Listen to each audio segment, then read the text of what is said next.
I'm lucky to know a lot of famous people. Bill Gates, Warren Buffett, Jack Welch, Larry Page, Mark Zuckerberg. I know all of them. I would like to share with you that those people, the difference between those people and other people, they are always optimistic for the future.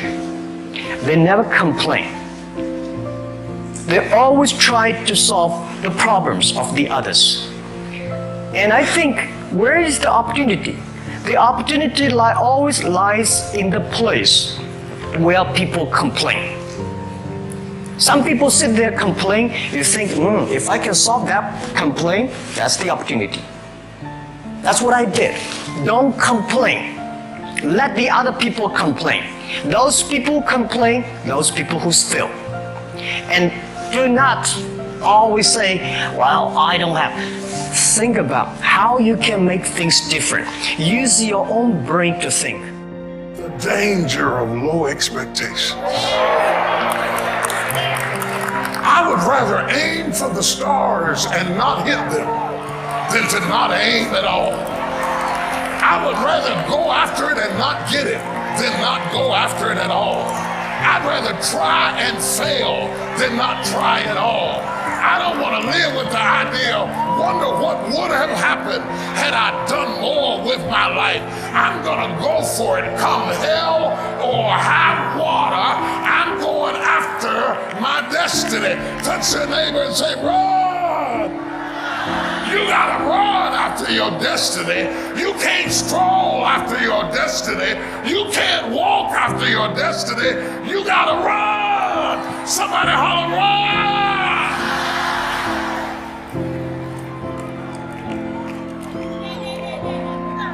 You gotta run. You gotta run. You gotta run. You can't just wake up in the morning and let me see what's gonna happen today. I don't know what I'm gonna do. I don't know what I'm gonna wear. I don't know what I'm gonna cook. I don't know where I'm gonna go. I just woke up. Oh, you should stay in the bed. Give the day to somebody who's gonna run after their destiny. Give the day to somebody who has a plan, who has a strategy, because success is never an accident. And if you don't want it, get out of my way. Because there are some people who want to do something with their life, who will run. Last thing we have to talk about is improving your sleep environment. And that involves your bed itself, the amount of light in your room, the sounds, the odors, the temperature, a lot of different factors. So we're going to briefly go through a few of them here, and while we do that, for each one, ask yourself if you could be making any improvements. So first up, let's talk about your pillow.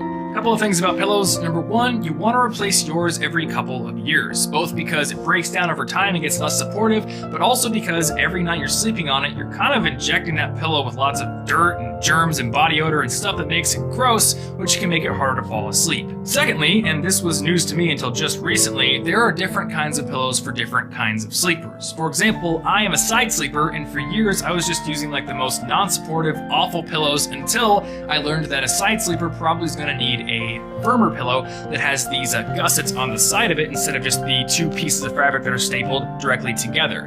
And after sleeping on this thing for about a week now, I can tell you it is a lot better than the stuff I was using before. When it comes to the temperature in your room, cooler is better. And according to the National Sleep Foundation, the optimal temperature range for sleeping is somewhere between 60 degrees Fahrenheit and 67 degrees Fahrenheit. The amount of light in your room, or should I say lack of light, plays a big role as well, because pitch darkness actually plays a big role in melatonin secretion. So if you have a lot of ambient light coming into your room from like a street light outside your apartment, you can pick up a blackout curtain, which will basically eliminate that light altogether. I've actually got one right there that I use for filming. Also, if you happen to fall asleep with the TV on, you should probably try to break that habit because, well, blue light. Now, if you're one of those people who thinks that the TV is soothing and they just can't fall asleep without it, there are some sound-based alternatives. And actually, silence really isn't the optimal solution for all people because silence is so often inconsistent. There's a bump in the night, or there's a voice in the other room, or there's somebody snoring in the same room as you, so having some sound that can block out those inconsistencies can really help you fall asleep.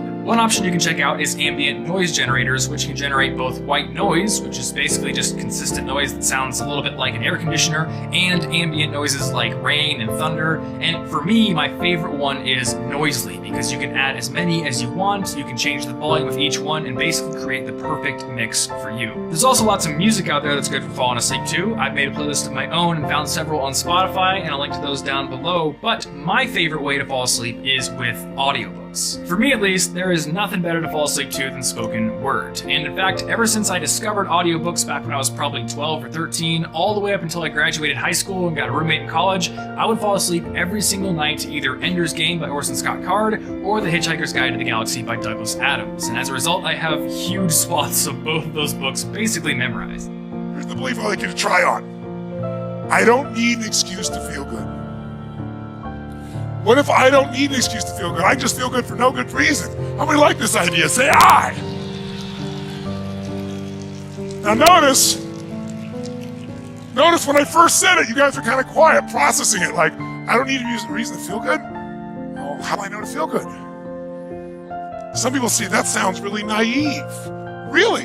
Most people don't need a reason to feel bad. How's it going? Feel like crap. How come? Woke up. And people go, I understand. What if you were somebody said, how's it going? They go, I feel so great. How come? I don't know. I just feel good. You go, take that guy to the psychiatrist. Right? They're manic. They're crazy. But somebody else who's depressed and angry and frustrated, you think that's totally normal. That's the cultural hypnosis that we've all been in, no matter what country we live in. People come to me all the time, and they'll come to me like this, and they'll go, Mr. Robbins, I don't know what it is. I just feel down all the time. Why do you think I feel that way? Someone say, I feel so up. Why do you think I feel so up all the time? I don't know. Maybe it's your body. People come up to me and they go, Mr. Robbins, I don't know what it is, but for some reason, I'm angry all the time. Do you know what it is? Perhaps it's your face. See, do we get in habits of using our face in a certain way over and over again? Yes or no? And those produce our emotion. Once you're in that state, you'll behave in a way that creates more of that emotion. When you're angry, you'll do things that make you more angry. When you're sad, you'll do things that make you more sad. When you're excited, you'll do things that make you more excited. How many follow? Say I. So the secret is to build emotional biceps, emotional fitness, by going in these states over and over again. The comfort zone is one of the greatest enemies of human potential and of your potential.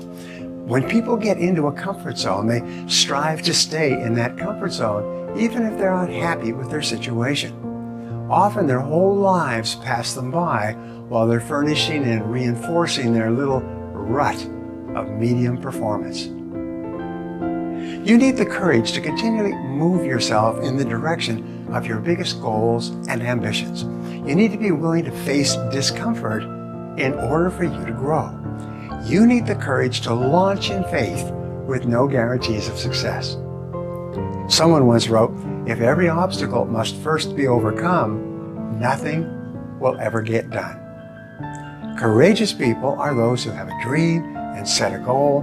They make a plan and they take the first step with no assurances and no guarantees that their efforts will result in success. However, if you look upon every step forward as a learning experience and every setback as a valuable lesson that has been sent to you to make you stronger and better, you will not be afraid to launch in faith into the unknown. You need the courage to risk failure. You need the courage to endure constant setbacks and disappointments and temporary defeats. You need to learn to deal with failure by realizing that failure is an indispensable prerequisite for success. You can't succeed without failing, and failing lots of times. Remember that wonderful quote from Thomas J. Watson Sr., the founder of IBM? He said, if you want to be successful faster, you must double your rate of failure. He said success lies on the far side of failure.